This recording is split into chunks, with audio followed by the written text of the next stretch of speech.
Welcome to the final edition of the Mark Dolan Show from the United States, and today some massive news about a fresh new split between Harry and Meghan. This show is the first show in the world to place the Duke and Duchess of Sussex on 24/7 divorce watch, and I've got more evidence that this is happening. We are in the most exclusive part of the country, Beverly Hills, California, playground of the super rich, and we're going to do a bit of shopping ourselves. But first we've got some royal truth bombs to drop, and they are, let me tell you, very appropriate for Beverly Hills. They are gold plated and diamond encrusted. So here we are on Rodeo Drive, which is the most exclusive shopping address in the world. The home of Gucci, the home of Chanel, Dior, Yves Saint Laurent, you name it. In fact, Mrs. Dolan is hoping I'll buy her a dress or a handbag. Good luck with that. Is there a Target nearby? Anyhow, massive news. My marriage is in good shape, but I'm afraid Harry and Meghan are in deep trouble. And we've got the latest example of it. And it's the fact that Harry has gone back to Angola in Africa for his great passionate cause, which is the landmines, which we can all support. It's very tragic that young kids in Africa can't play in the fields because there are unexploded bombs under the ground from a lengthy civil war. So that's really awful and really tragic. And well done, Harry, for backing this cause. But we will look at the motivation. Is this a public relations exercise? But the big story, and the job of the Mark Dolan Show, is always to give you the big story. The big story is that he's gone to Africa once again by himself, toute seul, completely on his own. Where's Meghan? Where is Meghan? She's never there. She wasn't there when he came to London. She wasn't there when he went to New York to give a big speech about making the world a better place. She wasn't there when he was in China, flogging his travel company because he thinks he can make international travel environmentally unfriendly. So the bottom line is it's yet another international trip in which poor old Harry, the H-bomb, my husband, has wound up completely isolated. And of course that's what Meghan wants to do. The guy is rudderless now. There's no job, there's no career, there's no family because he's lost King Charles, he's lost William. There's no country, right? He's lost the United Kingdom. There are no royal duties. All the charity stuff has disappeared. I mean, Sentebale is a smoking ruin. And all he's got now is the landmines. The unexploded bomb, though, it's got nothing to do with Angola in Africa. The unexploded bomb is the divorce that is coming the way of Harry and Meghan, and it is coming very soon. So look, we can get behind Harry's concerns on the landmines, right? It's a great charitable cause. It was started by Princess Diana when she was alive. Before she died, she was so concerned about the plight of children and how they were losing limbs, and it was absolutely tragic because essentially, during the war, the enemy was planting bombs in the ground so that if you drove over that particular patch of territory or if you stepped on it, it would blow up. That's what landmines are. It's the most evil weapon of war you can think of. So Diana campaigned tirelessly, and she was so different to Harry because, I'm old enough to remember when she was around, and nobody was cynical about Princess Diana's motivations when she did her charitable work, when she hugged and kissed the hands of AIDS patients. No one wondered, oh, is she doing this for money? Is she doing it for clicks? Is she doing it for fame? When she got behind the landmines cause, nobody was cynical about it because she was authentic. Diana was a genuinely caring person. And my problem with Harry is that he thinks he's Diana 2.0. But I don't think that he is naturally caring, because I don't think you can be a caring person if you can also be so abusive to your family in the way that Harry has been to Charles, William, Catherine, and all the rest of it. And that's the problem with the book Spare, okay? You know what it's like in life, if you have a couple of drinks, right? Maybe a beer, like it would have to be a good beer, like Budweiser, which is the king of beers. We know that because it's written on the bottles and the cans. But if you've had a couple of drinks, sometimes you might say something off the cuff, unscripted, that you regret. And the next day, you say to your mum, you say to your wife, you say to your best friend, you go, do you know what? Last night I had a couple of drinks and I went too far and I spoke out of turn, right? We're all human, we all do that. But that's not what Harry's done with regards to William and Charles and Catherine and Camilla. He wrote it down in a book, which was a couple of years in the making. It's been sitting there in his word processor. It's been through editors. those interviews were heavily edited, and I would argue they probably scripted those as well. So Harry's abuse of his family, it was not sort of a spontaneous, burst of anger. This was not a chagrin. This was not a fit of pique. It was premeditated nastiness.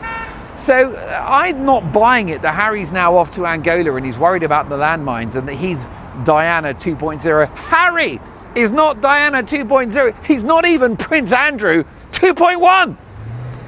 Gotta say, I do love a bit of Ralph Lauren. I'm wearing Ralph Lauren. Oh no, actually it's the 99p store. $12 worth every penny. Here's the thing, we're going to get back to the landmines and whether Harry is like his mother. Let me know in the comments, is Harry Princess Diana 2.0? Does he deserve to invoke the memory of Diana as though he somehow embodies her spirit, with a subtext that somehow he's even more Diana than his brother William, who, don't forget, in Spare he said, oh, William doesn't even look like Diana anymore, which is an obscene thing to say. But look, we'll get to that, get to the landmines in a moment. But another trip where Harry is on his own, completely isolated. So I mentioned China, I mentioned his trip to New York. And of course, don't forget that Harry goes to New York to make an important speech where he's going to save the world. And Meghan's not there. But when Meghan makes a big appearance in New York in a 4-car cavalcade, because she thinks she's more important than the president, Harry's got to be there as the bag carrier. Humpy dumpy dumpy dump, world's least happy millionaire, poor Prince Harry, carrying the bags, paying the parking for the car. Have you ever seen anything as complicated as this? I do love America, but the parking meters, folks, very last century. This is an artifact of, my God, it's retro. There are some aspects of American infrastructure which are a little creaking and a little retro, but you know what? It's got a charm all of itself, unlike Harry, the most miserable man. So he goes to New York to support her for her appearance at the Time 100 Most Influential People. But she's not there when he goes to New York, right? So China, New York, Angola, and then of course the UK. Don't forget, Harry's been to Britain on his own since Megxit happened. And the latest, of course, was Las Vegas. Do you remember when Harry went to Las Vegas? Harry is the only person in history to have gone to Las Vegas and had no fun. He had no fun. It is Sin City. He didn't gamble, he didn't chase girls, he didn't drink beers, he didn't take mind-altering substances, although that's fair enough because he's got the flower sprinkles at home, hasn't he? Meghan's flower sprinkles. Can I just a quick point about the flower sprinkles? These are part of course, Meghan's As Ever product range. The first company in history with no inventory, right? No stock. The whole thing's a con. She makes Bernard Madoff, the disgraced financier, look trustworthy. Flower sprinkles, okay, first of all, I consider them to be hallucinogenic, toxic, and people aren't supposed to eat flowers. But he went to Vegas on his own. London, Vegas, Angola, China. It's hot, New York. It's devastating, right? She never goes. And the thing is, the landmines is important to Harry. Do you not think that Meghan would want to support him and take the view, wow, this is my husband, and he's going to Africa because he wants to continue the work of Diana, the Princess of Wales. That is somebody in a hurry to buy a Louboutin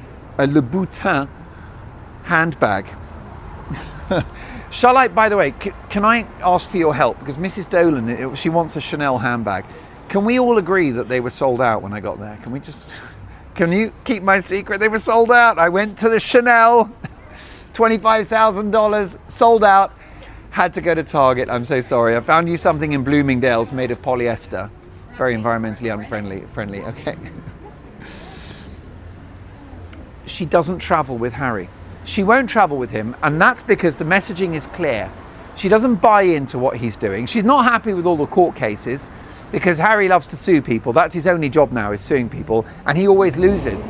So far, the guy is minus $3 million, so she's not happy about that.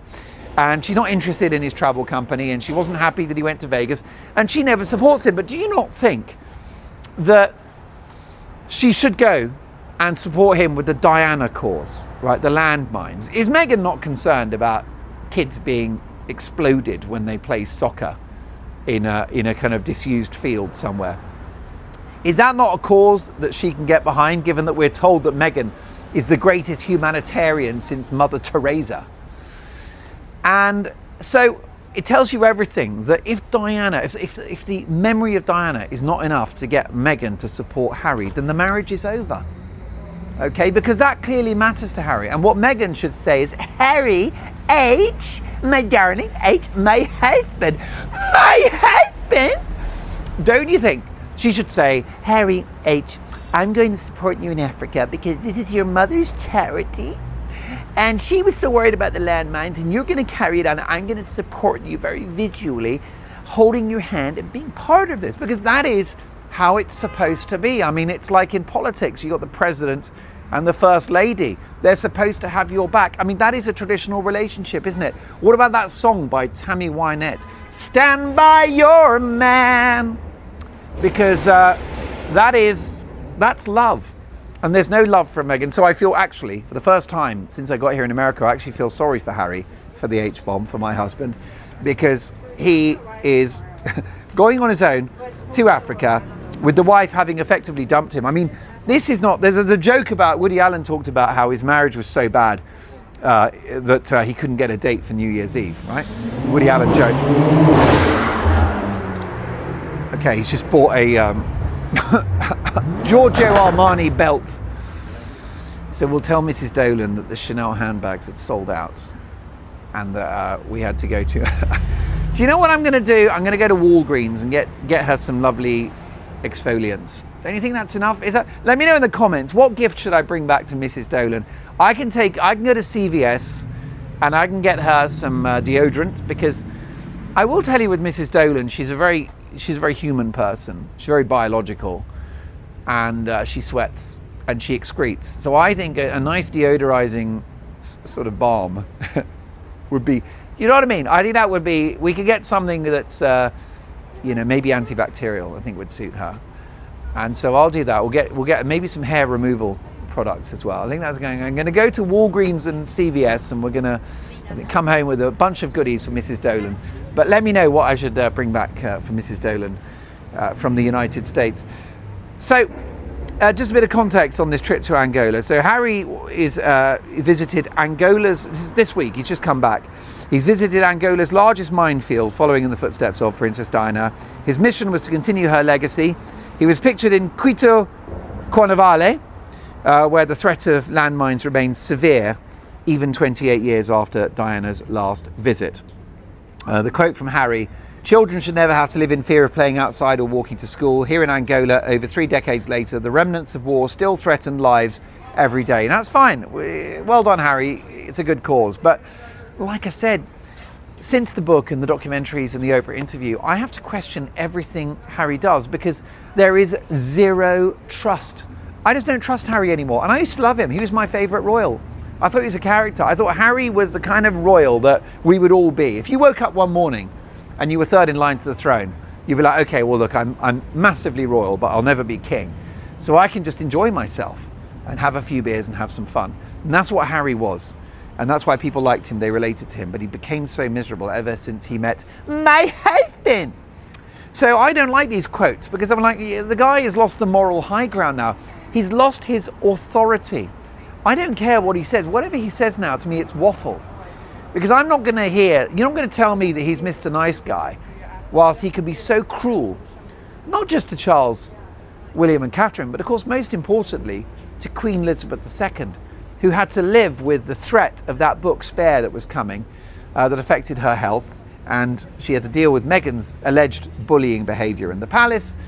And of course, we know now from the statements from her closest friend, her cousin and dear friend, Lady Elizabeth Anson, that the Queen believed that Meghan did not love Harry. And now look, years later, right, all those years on from their wedding, he goes to Africa alone.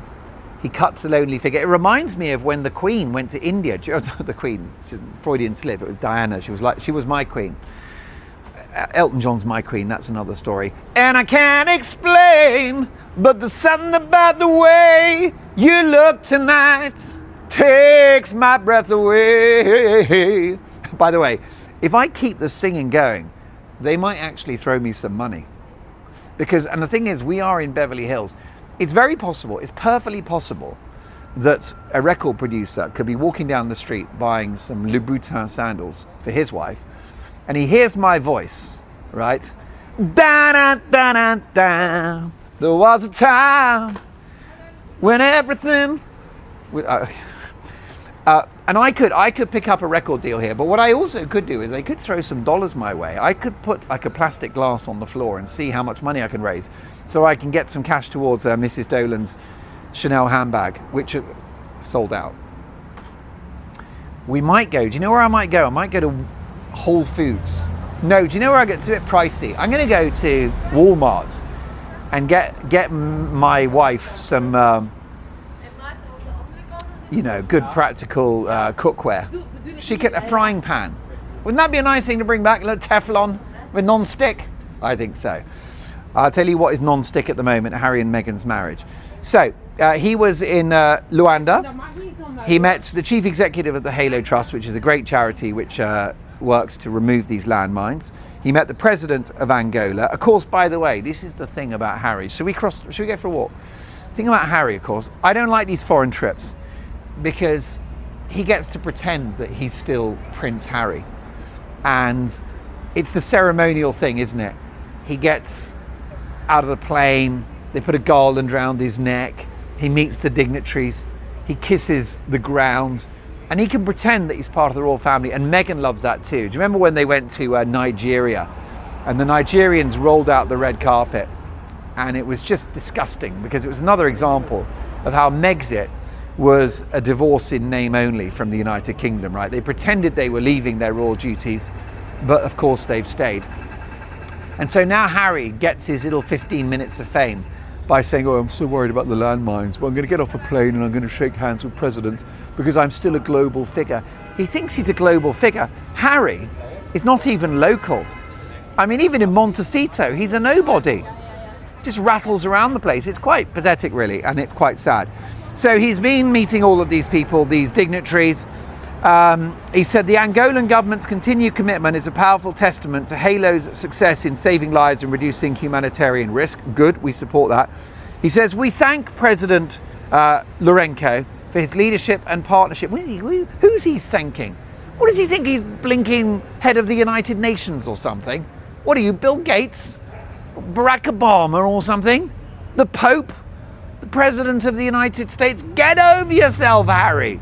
You're just a rather thick aristocrat that's lost his purpose. Going around the world thanking presidents for what?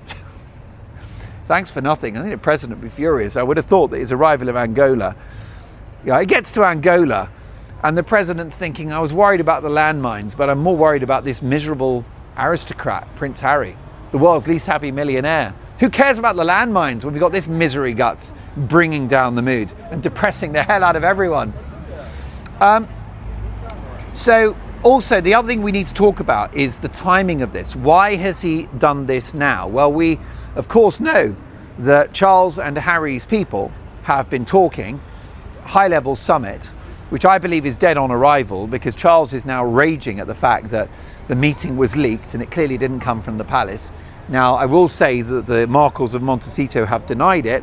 I'll let you decide. You be the judge who leaked it, but it wasn't Charles. And there's only two parties involved.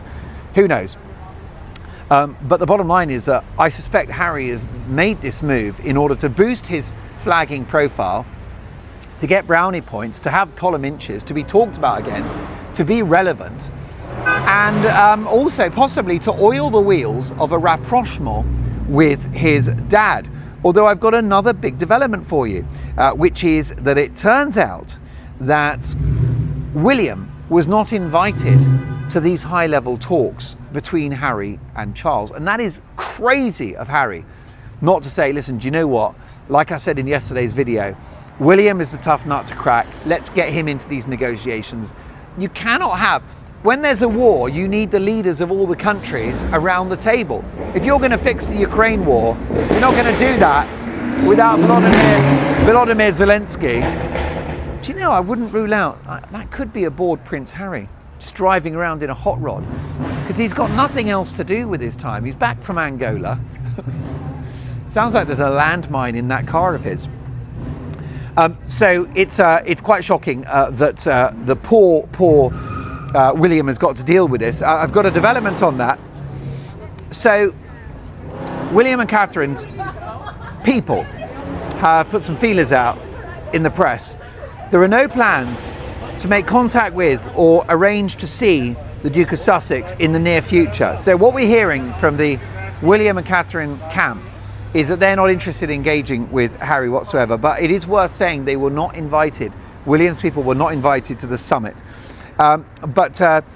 It's both the Prince and Princess of Wales are entirely focused on their various important duties and their own family. And that's the thing. Harry needs a job because he's got too much time to think about himself and navel gaze and have therapy. Whereas William is busy tackling homelessness, opening hospitals, caring for his wife who's just recovered from cancer. She's raising 3 kids. She's got her charitable stuff as well. And they had the Trooping the Colour. I mean, she hasn't stopped this year. They haven't got time to think about the Markles of Montecito. So they're focusing. This comes as a close friend of the Waleses has also spoken out over the potential reconciliation, telling the Mail Online.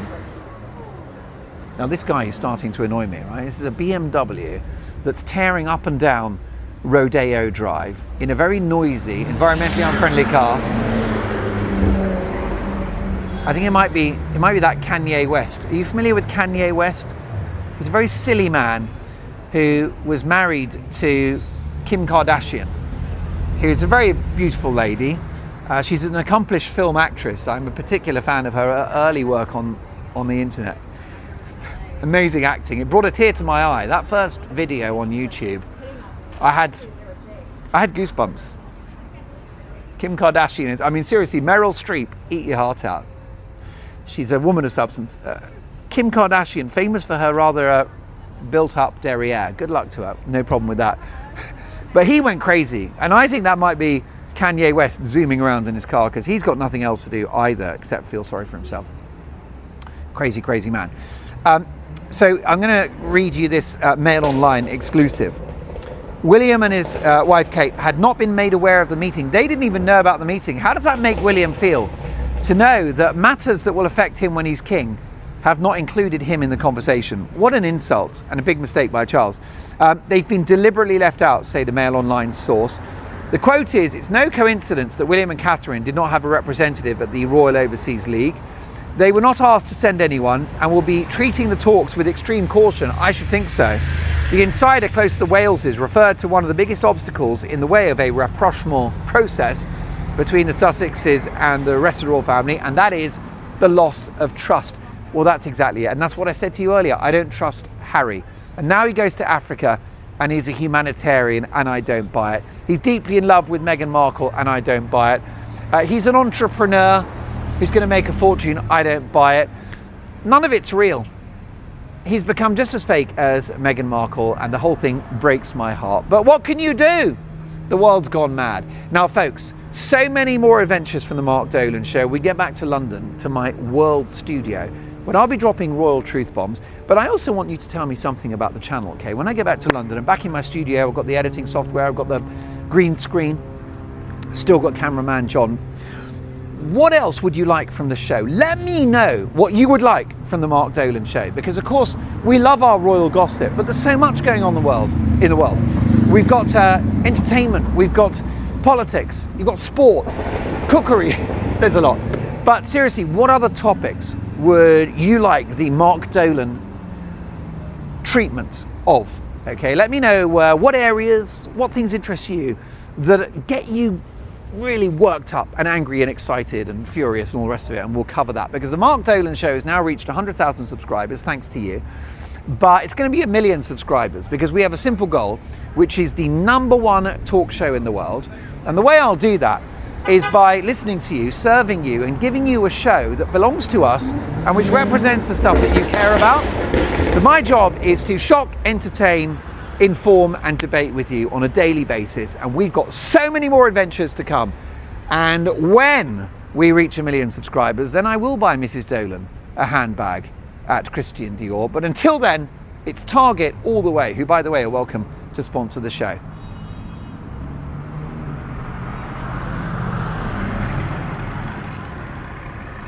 Well, look, we're wrapping things up here in the United States, and I thought Venice Beach would be a nice place to close out this particular road trip, because we've got the seaside, you've got the sunshine, you've got the palm trees. But the only thing that's spoiling it is the joggers. I mean, have you ever seen a jogger smiling? They're not happy people. And I don't know if there's like a club or something, but they're all running at the same time. It's like a stampede. We're from the Mark Dolan show. What is going on? What is this? This is Venice Running Club. All right. You know, we're mobbing. Okay, so how often do you guys meet? Twice, 3 times a week. Wednesdays, Saturdays, Tuesdays. Right. But yeah, it's pretty great time on Venice Beach. Is there a dating element? Do people fall in love on this thing? Yeah, of course, right. man. Why do you think I'm here? Hey! Well, listen, you're gonna be successful, because I think you look very good. You know, you've got the guns. Thank you, man. Yeah. Yeah, you know. That's it. Well, happy running, and I hope you catch the right girl. Who knew?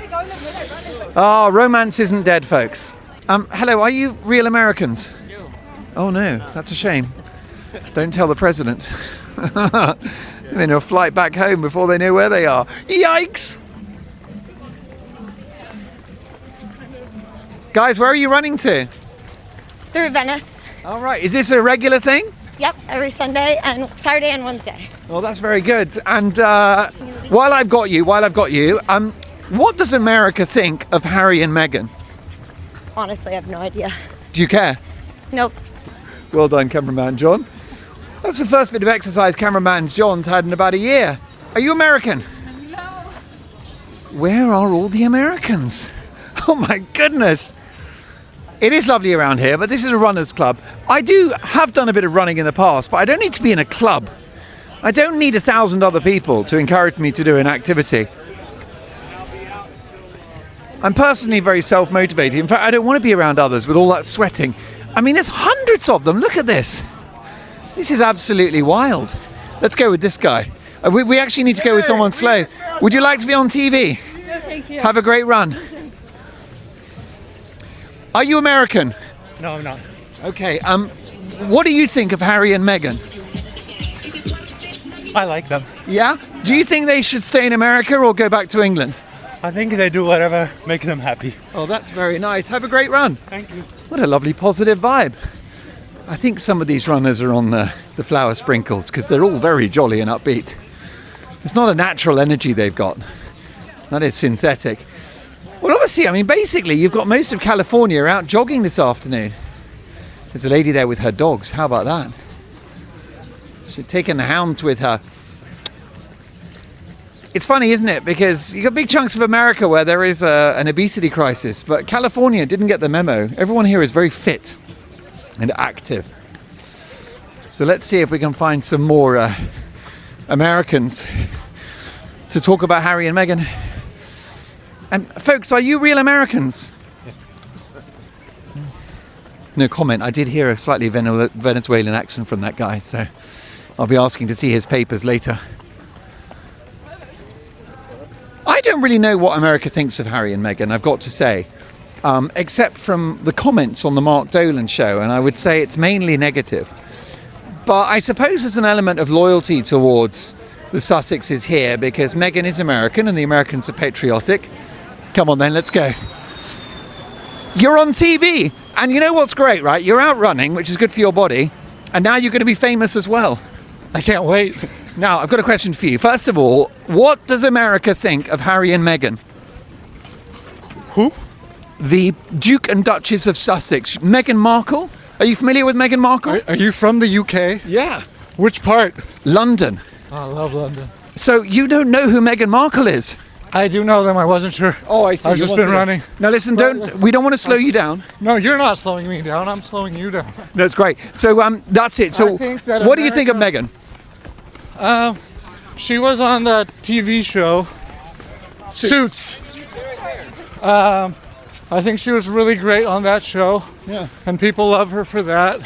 And since then, her association with the royal family has changed people's mind about her to some extent. Yeah, sure. Do you think that Harry did the right thing when he married her? It's a big question, isn't it? This is the man to ask. You're next, by the way. Oh, thank you. I mean, I just wonder how his life has gone since he got married. I'm not sure it's all that great. He doesn't talk to his father anymore. You blame her for all that? Yeah, well, you wonder. Would you like to send them back? No. I think if they want to be here, and they can be here, let them be here. Can I congratulate you on your running, on your fitness and your body mass index, which is to die for. Thank you. And thank you for chatting to You're us. a wonderful journalist. Oh, you're very kind. Keep up the great work. Have a great day. Take care, buddy. How about you? Now tell us, what does America think of Harry and Meghan? As an American, I can only say they're like an alien life form. Do you think that maybe the press are too hard on Meghan and Harry? Do they get a hard rap? In Britain, it seems they do. Here, Right. I don't really. The headlines don't pop here. Yeah. But yeah. you do see headlines in Britain. Yeah. You know, even if you're just peripherally interested like I am. Well, can I tell you that you're popping today? I'm very impressed by your stride and your gait. Oh, you too. You're in jeans, man. Fantastic. I know. Well, listen, it's hiding the flab. It's lovely to meet you, and thank you for chatting to us. When do we get to see this? Where? It's going to be on YouTube, The Mark Dolan Show, You Mark Dolan? 1 p.m. tomorrow. You Mark Dolan? Mark Dolan. See you then. Take care. Well done. Well, there you go. I didn't expect to work out, and I am out of breath. My overview is that lots of Americans don't really have a strong view on Harry and Meghan, and some think that maybe it's a non-story. But I would argue that given that they've made their home here, and that Meghan is the American celebrity, I think that it is massive, but maybe not for the people of Venice Beach, who would rather go running, drink beer, and eat flour sprinkles, or probably, given it's California, smoke them. Well, as the sun sets in Los Angeles, so the sun sets on my US road trip. It's been an extraordinary journey. America's an incredible country, a country of extremes, extreme beauty, extreme weather, extreme scale. I love it. And I do hope you've enjoyed these adventures as much as I have. It would have been impossible without you, A, because you're watching, but B, your comments, your engagement, the fact that I did this road trip, not just with cameraman John, but with you as well. And I cannot wait to get back to work in my world studio when I'm back in the UK, continuing to drop royal truth bombs. I'll be looking for other examples of elite and showbiz and entertainment hypocrisy.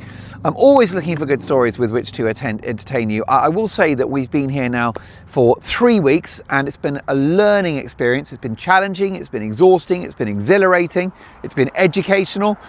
I feel that the channel's grown. I think I've grown, which is quite something because I'm 6'5" already. Cameraman John has been absolutely stellar. And Cameraman John is the breakout star of the Mark Dolan Show. And I've had so many of you praising him in the comments, his photography skills, his patience, his expertise, his judgment. He's been a joy to work with. Many of you would love to see what he looks like, but I'm afraid he's like that character, the Stig, in Top Gear. You will never see his identity. Why? Because he has chosen to be very, very private. And you see, the Mark Dolan Show, unlike Harry and Meghan, all right, the Duke and Duchess of double standards, we actually, if people want privacy, then we respect that. So cameraman John prefers not to be on camera. That's his nature. He could probably wave his hand. Can you wave your hand at the camera, maybe? Not even, no, he won't even show you. Nope, not showing you my hand. Let me tell you, he's a handsome devil, and he's been absolutely brilliant this trip, as have you. Before we go, what can I say? Whilst I was in America, we hit 100,000 subscribers. 6 months ago, I didn't have a job, and now my job is you. And you are the boss, and I've got so much to do, so many stories, so many laughs, so many sound effects. Pew!